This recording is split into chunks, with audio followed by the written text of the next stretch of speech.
Hello అందరికీ. ఇవాళ నేను పొడుగు వంకాయల వేపుడు చూపిస్తున్నా. ఈ పొడుగు వంకాయలు చిన్నగా కట్ చేసి ఉప్పు నీళ్ళలో వేసి తీసి పెట్టుకోవాలి. ఉల్లిపాయ, పచ్చిమిర్చి, కరివేపాకు, కొత్తిమీర. ఇప్పుడు ఆయిల్ పోసి పెట్టుకున్నా. అందులో జీలకర్ర వేసేసిన. ఆ తర్వాత ఇది వేసుకోవాలి.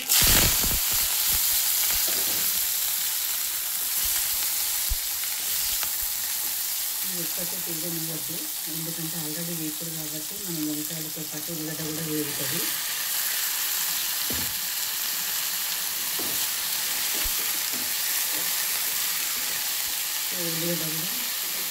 ఉల్లిగడ్డ వంకాయ రెండు ఒకటేసారి వేసుకున్న తర్వాత కొంచెం ఉప్పు వేసుకోవాలి.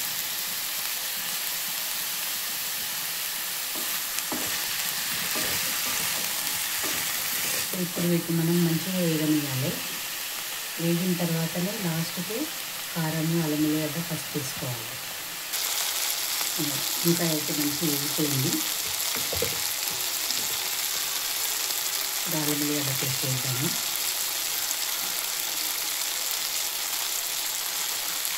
పసుపు,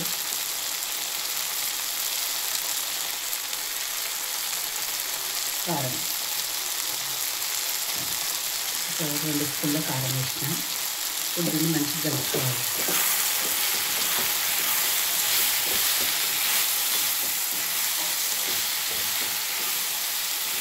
వెరీ సింపుల్ ఇది. ఒక 2 నిమిషాలు పెట్టేసి దించేస్తే అయిపోతుంది. మంచిగా కలుపుకొని ఈ వంకాయ వేపుడైతే రెడీ అయిపోయింది. చూడండి ఎంత మంచిగా ఫ్రై అయిందో. ఈ చపాతీలకు, అన్నంలో తినడానికి చాలా బాగుంటుంది పొడుగు వంకాయ వేపుడు. మీ అందరికీ నచ్చితే లైక్, సబ్స్క్రైబ్, షేర్ చేయండి. బాయ్.